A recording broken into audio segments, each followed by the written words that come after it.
Acast powers the world's best podcasts. Here's a show that we recommend. What would you say if I told you there's a book that can teach you how to win The Bachelor? What would you say if I told you producers caught multiple finalists reading that book in this season that's currently airing? What would you say if I told you the producers don't want anyone to know that their show has been compromised? How do we know all this? We wrote that book. I'm Lizzie Pace. And I'm Chad Kulchin. We're the authors of How to Win the Bachelor and the hosts of the Game of Roses podcast, a bi-weekly podcast where we break down all the biggest plays, errors, and MVPs in the game of reality television. Listen to Game of Roses wherever you get your podcasts and go to howtowinthebachelor.com to get our book. Acast helps creators launch, grow, and monetize their podcasts everywhere. Acast.com. Hi, I'm Dave, and this is my wife, Kathy. Hello.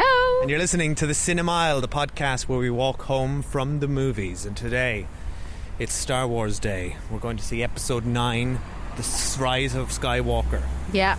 That's right. I almost said The Phantom Menace, but that was a while ago. One of us is more interested in the Star Wars franchise than the other. Yes, correct. Yeah. Dave is more interested. Yes, I am the one who's more interested. Stereotypical...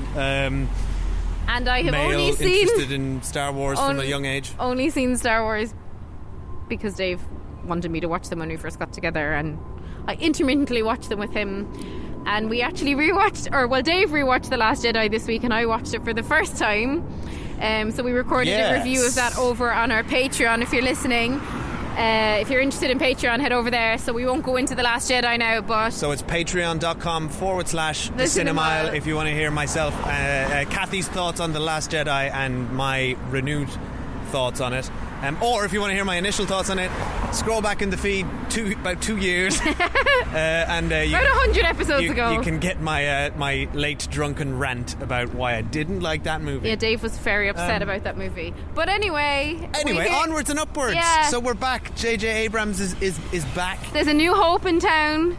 Or an old hope. It's the end of... They're billing it as the end of the saga. All the trailers I mean, go away, Disney. You're going to make 1,000 more of them. As if. It's the end of nothing. Also, I'm sorry, the end of the saga happened in 1983, and then it happened again in 2005. This isn't the end of the saga. The saga will continue until we are long gone, and our grandchildren are watching episode 90. I hope our grandchildren will have better taste than to be still watching this franchise. Taste won't exist. Disney will own taste. Do you know what it will be like? There will be one flavour of movie, and it will be Disney. It'll be Disney, WALL-E. Disney equals movie. It will be like WALL-E when all those people in the future just stare at screens all day, but they'll only be watching Disney movies. Yes, but it will be beamed to their eyes via Wi-Fi. That's the most futuristic thing I could imagine. Anyway, so one huge Star Wars buff and one person who... I'm completely neutral on Star Wars. I'm a Star Wars, long-time Star Wars fan who has given up on Star Wars. As in, You've given up. Last time, I'm pretty sure you swore you were never watching a Star Wars again, and yet subsequently we've been to see Solo. We've both watched The Last Jedi this week, and here we are because you made me come to see this tonight. Fine, but my point, I did not live up to that promise. However, I am checked out of this franchise, don't care, don't like whatever's going on. Don't care, and yet when I said I don't want to see it, let's not bother seeing it, you said, please, we gotta go see it. No, thank you for making me out to be some sort of ridiculous man-child. I said we have to go and see this because there's going to be a huge discourse about this movie, and we have a movie podcast, lest you forget. What are you just not going to do it? And then, I mean, I'd rather watch Cats. Which honey, we will watch. We're going to watch Cats as well. Yeah. Oh my God, I'm not missing out on that catastrophe. No, the puns roll off. Normally before we see movies we don't read reviews, but we've both couldn't help ourselves reading the cat I've been reviews. relishing the reviews they're of that. So fun. They're fantastic. Anyway, come on, we need to go in. We're going to get some pizza because we're going to the Light Cinema who do amazing pizza. We've not had dinner. Basically the only way I can get through this movie is pizza, popcorn and sweets. I got bad news for you. What? This movie's 2.5 hours long. Yeah, that's why I know that. That's why I need so many snacks. It's the only way, right? If you're 8 months pregnant and your husband makes you go and see this movie, you need a load of cushions and you need a load of snacks. You have a bag of cushions. I have a bag of cushions. She's not joking. This is the sound of a bag of cushions. I look very cool when I go to the cinema. All right. Okay, right, we'll see you on the other side. It's an instinct.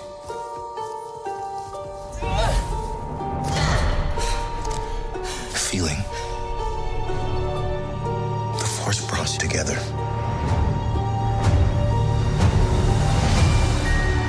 We're not alone.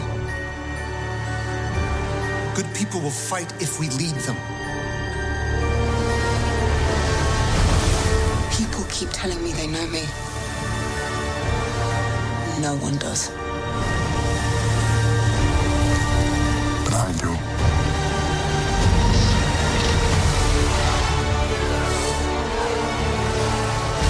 Long have I waited. And now you're coming together.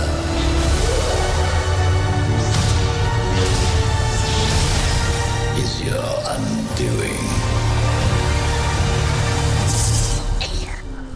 Right, we're just out. Skywalker has risen. If this is your first time listening to this podcast, what we do is we're just going to talk about our general thoughts about the movie, and then we'll warn you when we come up to Spoiler Street, which is a real place that exists. Yeah. And it's at a very specific point in our journey. Yes. Every week. Okay, Kathy, we obviously haven't spoken about our opinions of the movie, but I have a feeling that we're on polar opposite sides of I this. have a feeling too. Will I tell you what I thought of the movie? Judging by your cheers and my sighs. They were like, I was like, yay! And then I looked over and Dave's like, okay, well, I tell you what I thought in brief before spoilers. Go on. So, first of all, thank you for making me watch The Last Jedi, because I wasn't going to bother, because I thought, who cares? I don't need to have seen it. No one has ever said thank you for making me watch The Last Jedi. It really helped me, A, follow this movie, and B, it really... I'm really fascinated because I feel like they've been such kind of polarising movies, and while I've not read any reviews of this one, I couldn't help but see on Twitter that everyone was complaining about it, and couldn't help but see headlines about it having the lowest Rotten Tomato score or whatever for a Star Wars movie.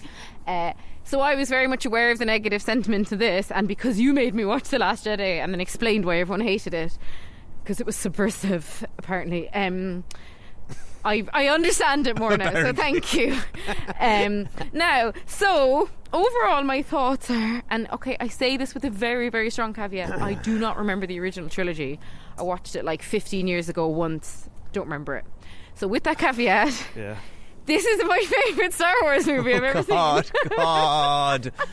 Oh. I'm completely shocked. Well, Dave, stop talking. I've actually stopped. I'm stunned. I completely shocked myself at how much I like this movie. And I'm really glad, because I hate going to the cinema and disliking movies, right? That I find that really tedious and like no fun. Yeah, why would anyone like that? Well, sometimes people relish watching a bad movie, but Yeah, okay. I might relish watching Cut to us in our Cats review yeah. next week. Yeah, but I don't want to go and see a 2.5 hour movie and like not enjoy it, right? So, first of all, I thought it looked lovely. I thought it looked really lovely and much nicer looking than The Last Jedi. What do you mean by lovely? Like it was colourful and bright, Okay, and I yeah, really yeah. enjoyed the settings. Now, Last Jedi, to be fair, we didn't see it in the cinema. I only saw it at home, but I thought this looked much nicer. And again, caveat, I don't remember the first one in this trilogy. I thought it was much more coherent than The Last Jedi. So, one of my problems with The Last Jedi was there was loads of characters and loads of plots, and I didn't really feel invested in anything. But I really like that at the core of this, it's like Rey, Poe and Finn, and I felt like I was really following their journey. Rey is so much better and more interesting in this movie than the last one. Not only is her character more interesting, but I feel like the actress is much better. Like, she's had some acting lessons since the last one. I liked a lot about Rey that I'll get to in Spoiler Street. Poe and Finn are so great, and I love seeing them together. I think they've lovely chemistry. Donald Gleeson's better. He's not so hammy. I love Kylo Ren. He's like my favourite, right? I absolutely love Kylo Ren. I cried twice during this movie. What? I And I like... no, wait, that's a spoiler. I'm not going to say that. I love... I was crying in desperation. I love all... and this is of any Star Wars movie now. I love all the creatures. Like, they're so cute. There was one creature that was like a little gremlin. Yes. Yeah. He was awesome. He was awesome. I love the droids. Yeah, the droids got a lot more to do in this. Yeah, the droids were really good. And the action sequences, just for me, I think there's no comparison between J.J. Abrams doing action sequences and Rian Johnson. Like, they were so much more coherent and easy to follow. Like, I really couldn't follow the ones in The Last Jedi. And I say this as someone who loves Rian Johnson because I just saw Knives Out and thought it was incredible. But I don't think that this kind of movie suits him. I think it suits J.J. Abrams.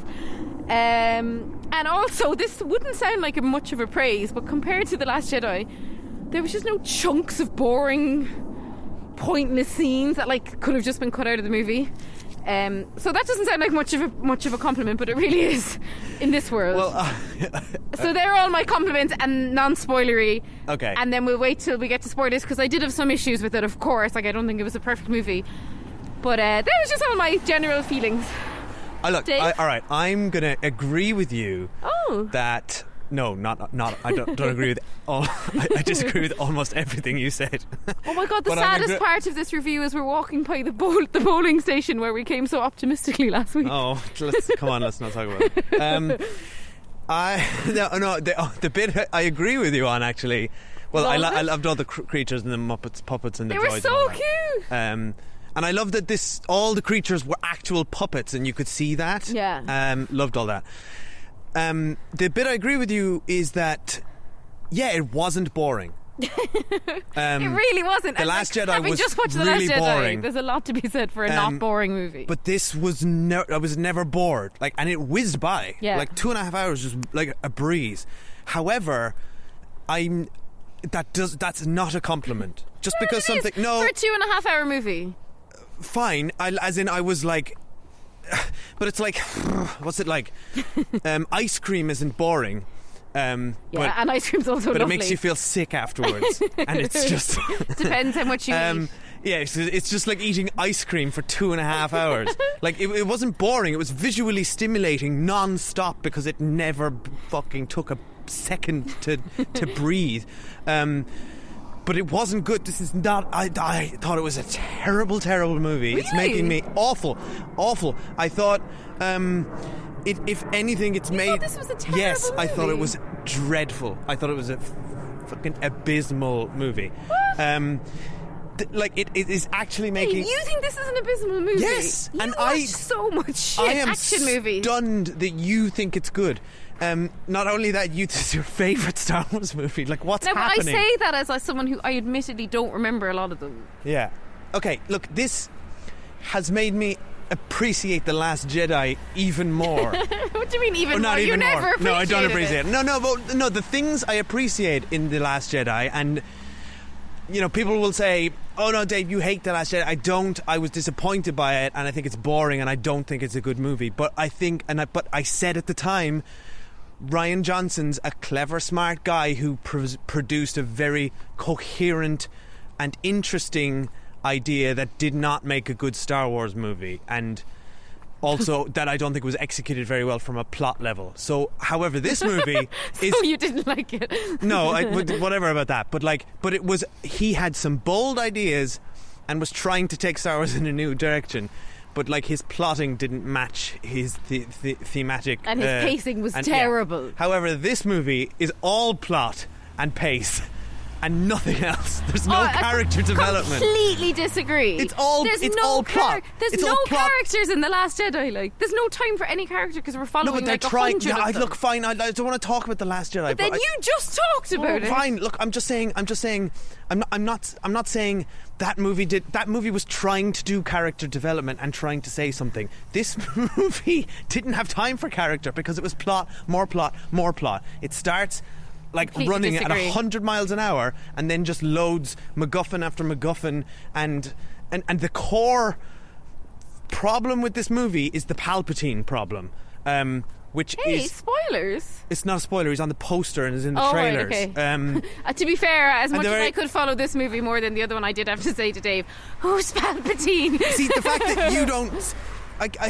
I'd actually love to be in your head, and I can see why you enjoyed this movie, because you haven't seen this before. I've seen everything in this movie I've seen it before. I've just forgotten it. You probably have. So you're like, oh, this Palpatine guy's interesting. And I'm like, yeah, I know, because it's the Return of the Jedi. It's the same thing. It's absolutely baffling to me that they thought that this is just a sign of creative bankruptcy.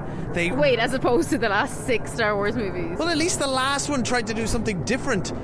This is just like, what do we do? What do we do? Like, Emperor, bring him back. And then they hinge the whole of like. Wait, no, we're not on Spoiler Street yet. No, we'll get to that in a minute. But here's how I can sum this movie up.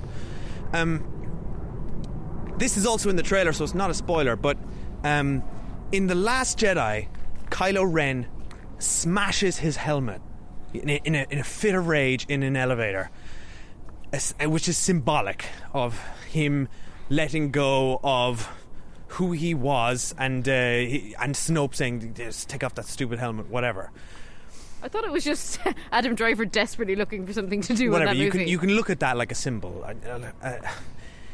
In this movie, there's a scene where he brings his helmet to some whatever forgers, and it gets like cobbled back together, and then has like, and for some reason has the molten red smouldering like still in it, even though it was patched back together. Whatever.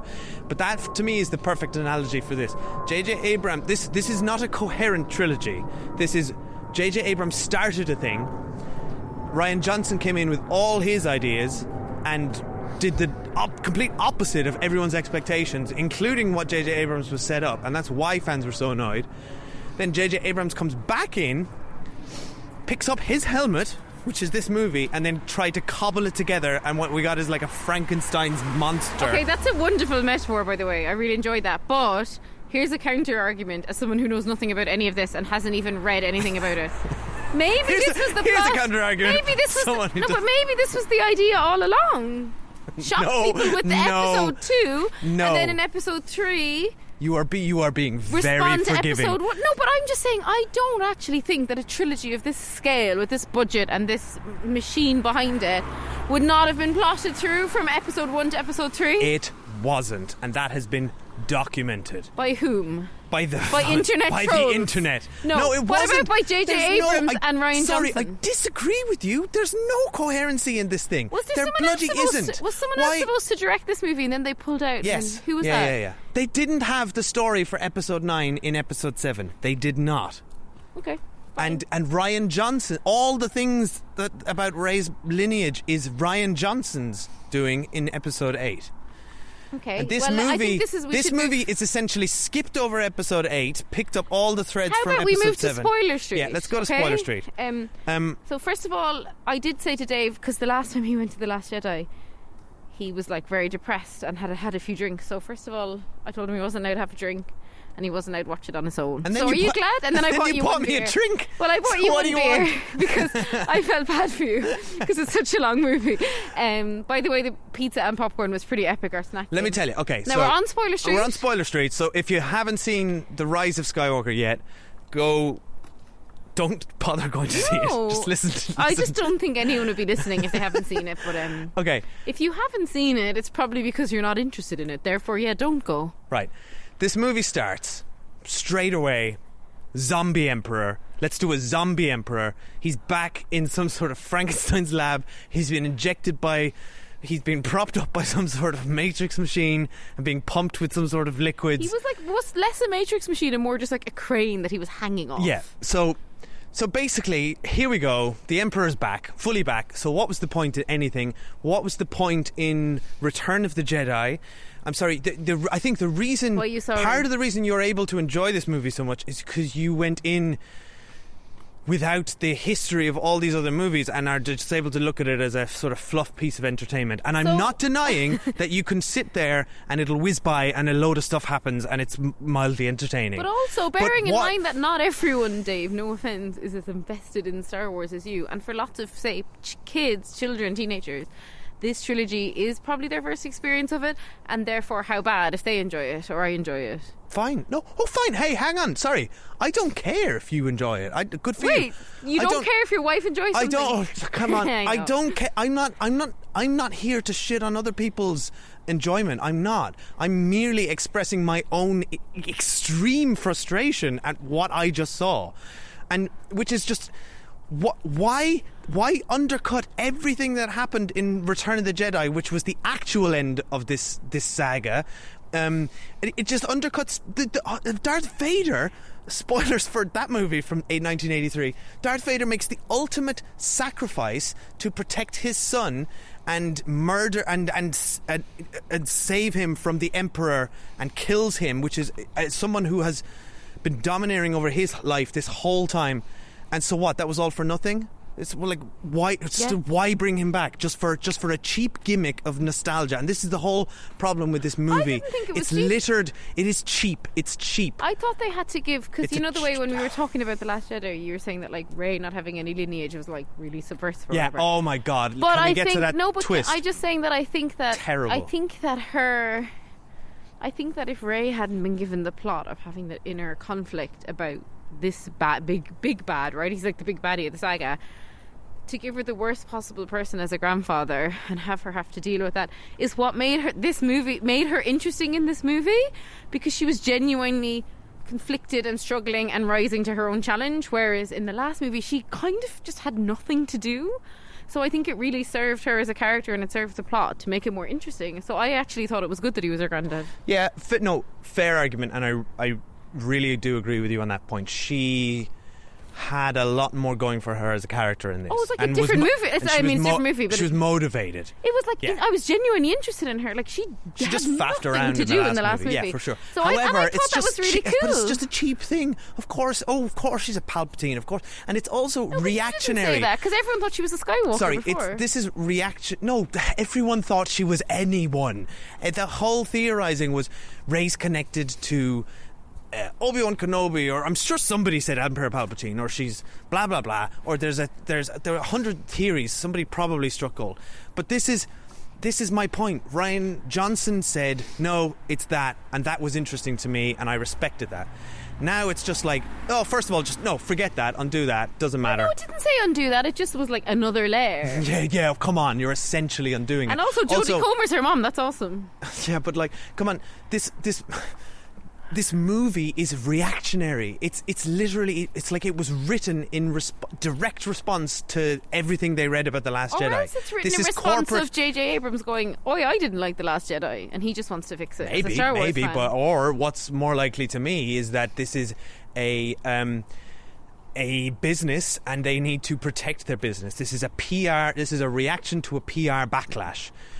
Our money is at stake here, so we need to rectify that. What do you think is more likely? The fans hated it. Let's go through. What did they hate?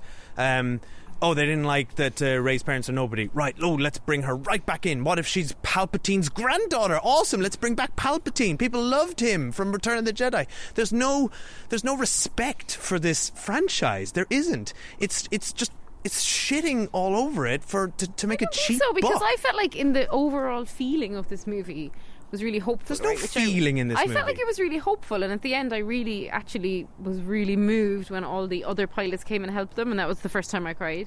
I thought it was lovely, and I thought they did a really good swell of the music, and it just felt really good, and to me that felt like a Star Wars movie. So I had the feeling of a Star Wars movie. It did feel like a Star Wars movie. Yeah, It felt like a very specific Star Wars movie. It felt like Return of the Jedi, because it's the same ending. Okay, but then how are you saying it's shitting all over it if it's just replicating it? It's not shitting on it. Because it is. It's cheapening it. It's a copycat. Dave, what's cheapened it is 20 years of merch and Disney hammering it home. This movie isn't cheapening. Okay, at the end of this movie, there are two Ewoks looking up at a Star Destroyer, falling, which is a direct reflection of exactly. It may as well have been the same two Ewoks from Return of the Jedi. It's not an homage. It is an homage. I am that Ewok. I am looking up at the sky. Dave, you wish you at were this an Ewok. at this empire crumbling, and I'm saying I've seen this before. This is familiar. Like, why are they cheering? From the perspective of these Ewoks, it was like, why would they be celebrating this thing when it happened 30 years ago and was undone, and it's just happening again? No, because the Ewoks like, they probably have don't know nothing that to celebrate. The Ewoks don't know the specifics of it. They just know that the baddies are falling.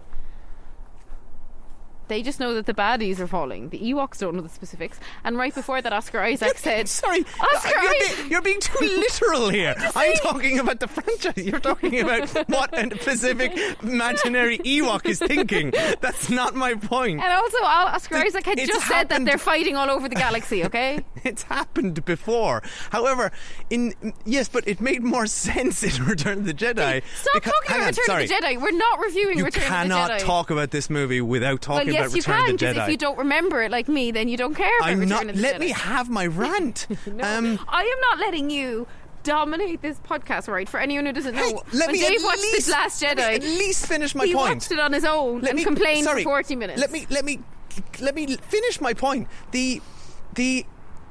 At the end of Return of the Jedi, the Ewoks are looking up. The Emperor has died. He has been ruling over that empire and that galaxy for 4 movies now, or 3 movies at that stage. That whole trilogy, he's been over the whole thing. The Empire's been over the whole thing. That's a consistent through line.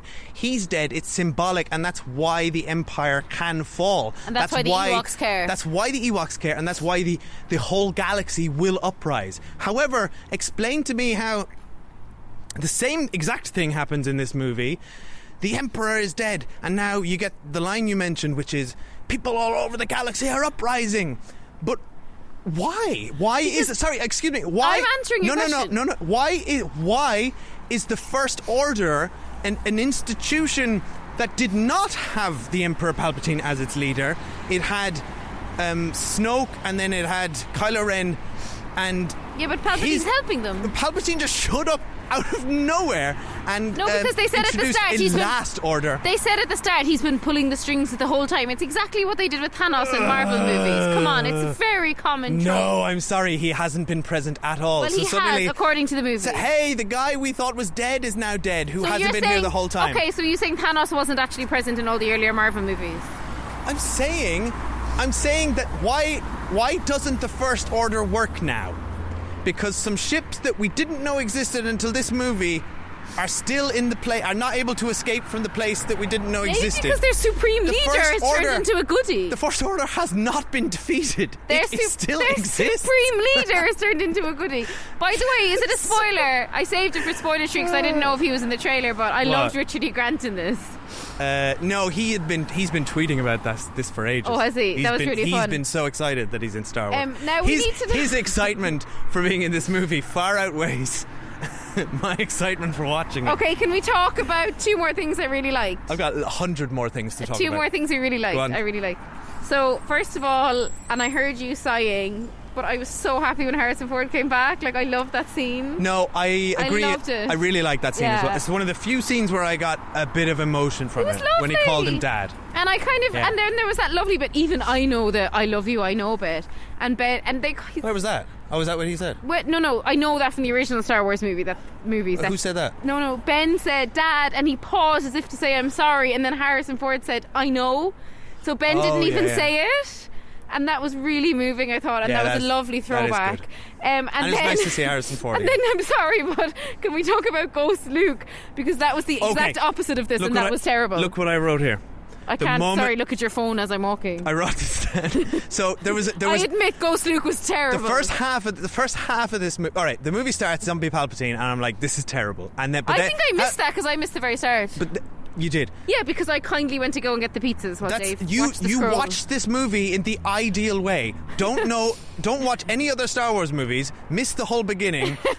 Wander in and just say, "Oh look, Han Solo's here. This is great." I didn't wander in when Han Solo was there. I wandered in as the scroll was ending. Come on. Anyway, the movie started, Zombie Palpatine. I thought, this is terrible. I'm out. This is dreadful. But then I just like said, all right, let's just 2.5 hours, and I just sat back. Let's show me what you got, movie. Just show me some stuff. And then I was actually like, for the first maybe 45 minutes or so, was like, just what? He was like quite well put together. I think it is coherent. It's J.J. Abrams. Yeah, it's like, and it is coherent, as you said. And I was like, yeah, there's a but however, it's not good or original, if you ask me. But it's like, no, it's not coherent original. and kind of interesting to look at, and lively, well put together. Yeah, lively and colourful. And I was enjoying all the stuff about like this culture that they saw and all the puppets. And I was like, there's a lot of interesting stuff to look at. So I'm leaning back, and I'm like, do you know what? This is fine. Like, I'm quite. This is an easy, pleasant watch, and I don't really care. And then the moment where I realised I hated this movie was when Rey threw... No, that's not what happened. Rey threw her lightsaber into a fire, and Ghost Luke caught it in midair. Which is problematic at the very least, if not... But at the very least. But what it actually is one of the stupidest things I've ever seen but in anything. But it looked cheap. It looked like I made it in like, if we had a basement, I'd make it in our basement. What's the point in having ghosts if they can touch things? They're not ghosts then. They're just still around. If anything, they're just more powerful than they are in real life, because they could show up wherever they want, whenever they want, and just fuck with things. Yeah, but can I just say what the worst part of it was? So it was a terrible scene, and then especially because we'd just seen Harrison Ford, who like was fully fleshy because he was a memory and is obviously Harrison Ford, so he's just incredible anyway. And him and Kylo Ren were amazing. Sorry, can we take a breath to appreciate that you just described Harrison Ford as fully fleshy? I meant because Luke's transparent. Like, no, I know what you mean. The quality of Luke's it's a wonderful CG, expression. The quality of Luke's CG, right? He looked like one of the ghosts from the first Harry Potter movie, and that's being generous at the quality of the CGI, Headless right? Nick. And then, anyway... I love if Headless Nick had caught the lightsaber. There's this bit where Rey's like, I'm going to stay here and carry. And then Luke's like... just stands there, right? And then he just starts like making this old ship come out of the ground for her to use. Yeah, also, First sorry. of all, how did she get there? Does she not have a ship already? Secondly, she destroyed it. She was throwing the lightsaber in the fire. Oh, I missed that. Yeah. Oh, that was one of my many toilet breaks. Also, sorry, so he can touch things, catch lightsabers, and use the Force. Like, he just isn't dead. He's alive. But anyway, let me just describe his facial expression, because now, to be fair to Mark Hamill, at the best of times, he's not a good actor. Mark Hamill looked like he was somewhere between shitting and orgasming. I was like, what? I have never seen a facial expression quite like it. And then really at the end just gave her the smuggest smile. And then the ship. So I was like, okay, so we're done with that scene. But hang on, sorry. On that note, this movie is absolutely filled. I imagine deliberately with ghosts. as you sort of you very forgivingly put it, an homage. There's homages to all the old stuff throughout this thing. So him pulling the X-wing out of the water is a direct scene from The Empire Strikes Back, with the same exact music playing throughout. So they're playing with our nostalgia and our memory. They've pumped that up to 90. But this is part of the problem. So that might have helped if you were into this. I'm like, no, it doesn't help. No, but I wasn't into it. If anything, it just reminds you of what you've lost, of what this cheap imitation is that you're watching. It was forgivable that Luke was a really bad actor back then. Now it's like, no, Luke. Okay, and then the other thing I wanted to talk about was my absolute favourite thing of this whole movie and the last movie is Kylo Ren and Rey, like their connection. Yeah, they're great. They are great. And like Adam Driver's such a great actor, and he's such a great actor. And in the last movie, I felt like they were never really together. They were just doing the whole telepathic thing. But there was a point where it got like I thought it felt a little bit saucy in the last movie. Like maybe something might have happened telepathically, but then Luke interrupted. It was fully fleshy. But in this one, I was like, I felt like they were the driving. I felt like her, Poe, and Finn had the proper like friendship group from like Carrie Fisher, Harrison Ford, and Mark Hamill. Right, I felt like that kind of vibe, and I really believed them as friends, the three of them, and I thought it was lovely. And then but her and Kylo Ren had like the proper romance, and like, because for me in the last movie that was really lacking. Like I found it quite dull, and interestingly the only real bit of romance in the last movie was like this kind of really awkward unsexy kiss between Rose and Finn, and they didn't even, clearly they decided to not even go there in this movie because Rose and Finn are not together in this movie. And in fact Rose is barely in it. The reason Rose is barely in it, because this movie is a reaction to the fan reaction. It just is. You think that's why she's not in it? She's one of the most reviled characters on the internet, for better or worse. They listened. I think she just wasn't in it because they decided to hone in on the 3 core characters and Kylo Ren. Again, you're being so charitable, but fine. Oh, like, okay. That's terrible. Disagree. If that's why she's not in it, that's terrible. But I just think from a plot point of view, she made sense in the last one because her and Finn were like buddying up, but they didn't need her this time. Do you know what I mean? But anyway, I would argue they did never need her, but her anyway. Hey, I just love Kylo Ren and Rey, and can we just talk about like everything they went through? I thought was brilliant, and I just like love that in the end, like I just love the whole thing of like Ben versus Kylo, and I thought it was so moving. The second time I cried was when like they joined up together and like their force was like incredible combined, and he came back to save her. Granted, it was a bit silly that she was dead and then he healed her, but then they were like kissing and we were so happy, and then he died and we just both started laughing. We both laughed so hard, and I had just been crying, and then I was like, wait, sorry, the way he just like snapped back like oh I'm dead now. So I was disappointed because I wanted them to like be a couple. Like I shipped them so hard, but I'm really happy they got to kiss, and that she got to call him Ben right before he died. Like I thought that was really nice stuff, and then he kind of faded out, so it turns out he had been a Jedi. So I thought that was really nice, and I admitted it was nice. Yeah, no, that was nice. That was nice. It's a very fitting end to his character. I like that. I'm not arguing, but like this back to this being this is just fan service. This may as well have been written by a fan, although in fact it was written by the guy who wrote the Justice League and Batman vs Superman. You say it's fan service, but I'm not a fan and I liked it.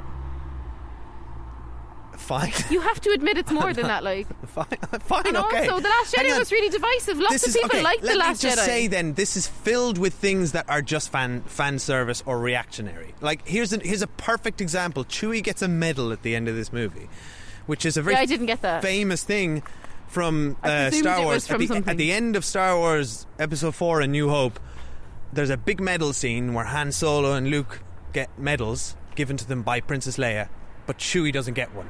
And this is discrimination against Wookiees. Yeah, so this is something that's just been a bugbear for many decades. And so this movie, it's just like, yeah, now Chewie gets a medal. But it didn't make any sense in the moment. There's nothing wrong with that, but this is my point. This movie is just made for and by fans. It's almost been it's a complete reaction to everything they want. Here's everything you guys ever wanted.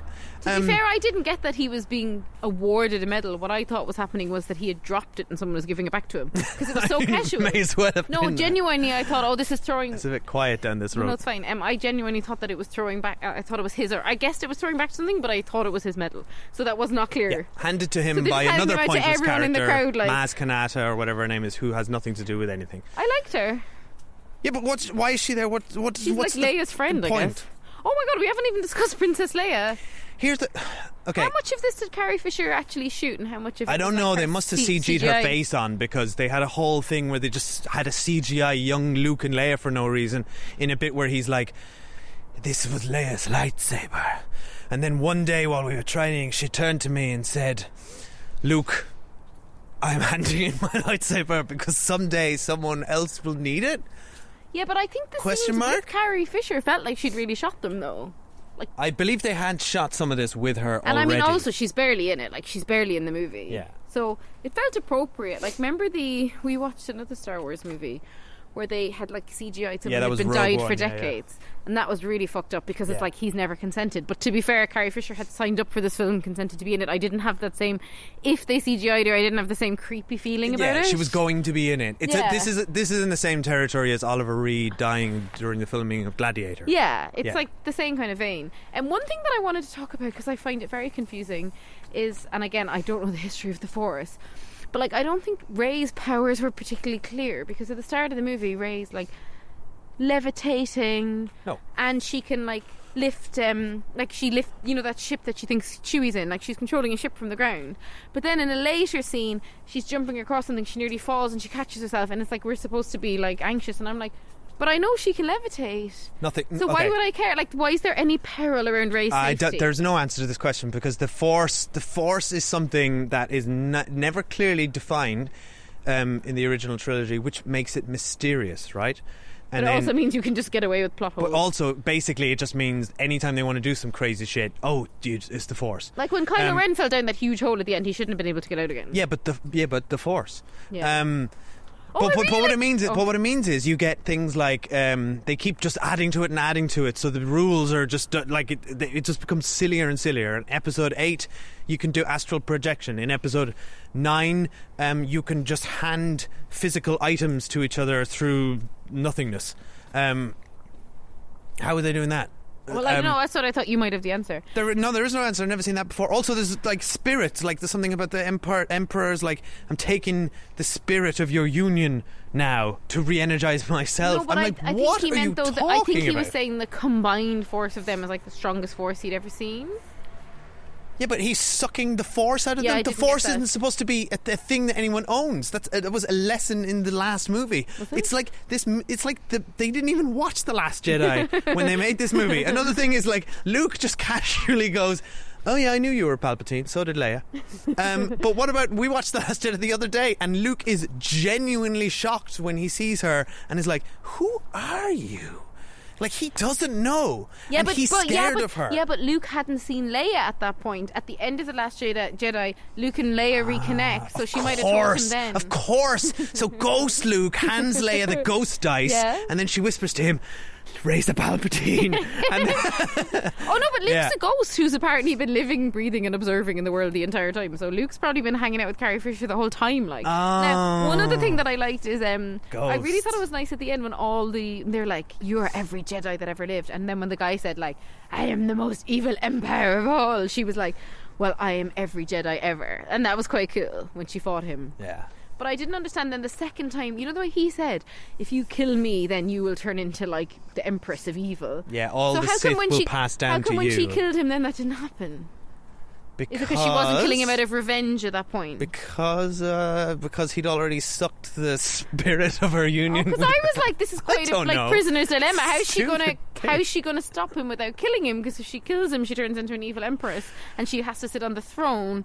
But then that didn't happen, so then I was a bit confused as well. I like that the things I thought you'd have answers for, you don't. No, that's because none of this exists. There's no precedent for any of this bullshit. It's all just fucking nonsense. We need to wrap up now because it's really late and I'm tired. All right, yeah, let's head in. I'm glad we saw it though. Thanks for making me see these two movies.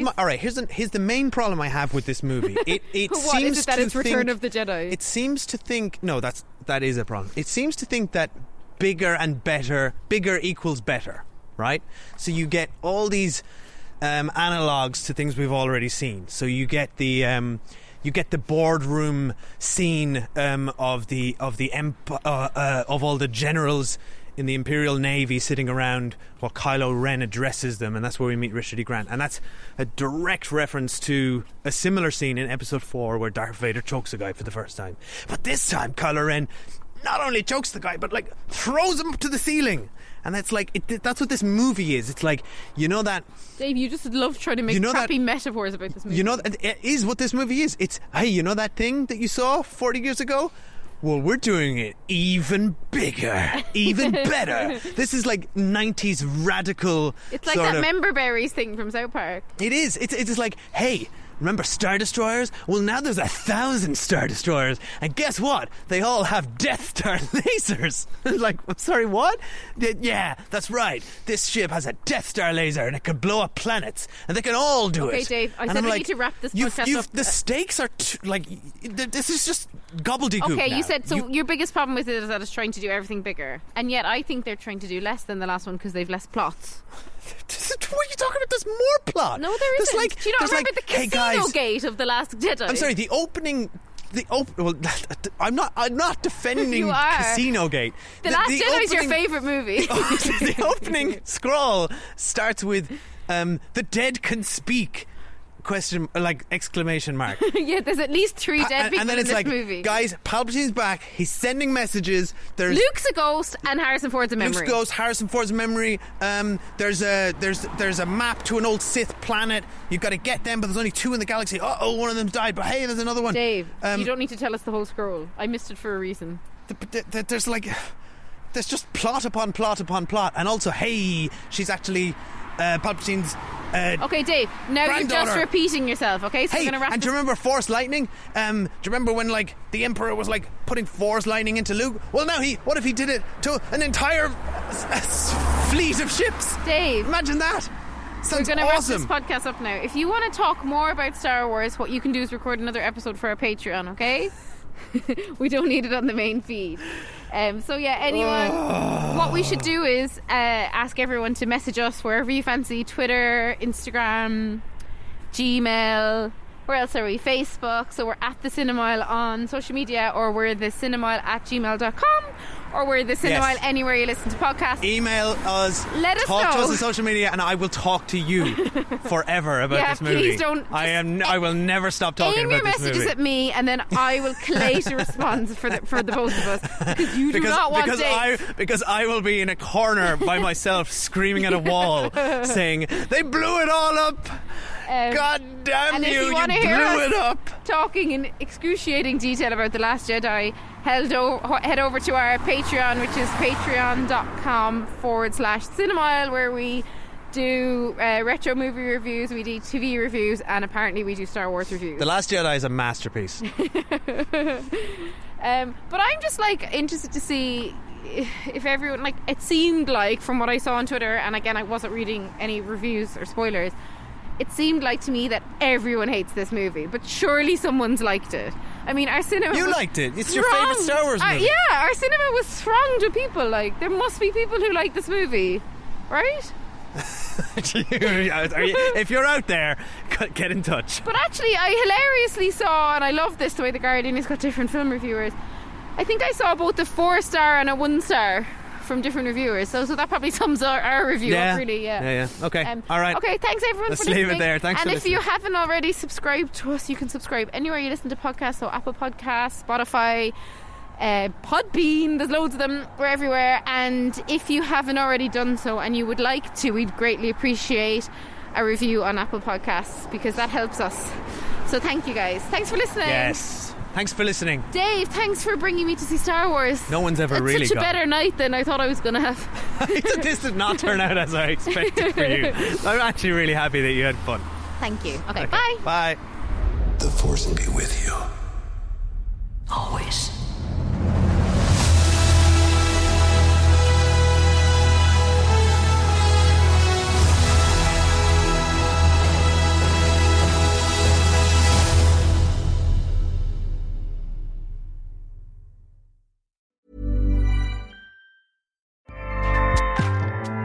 Acast powers the world's best podcasts. Here's a show that we recommend.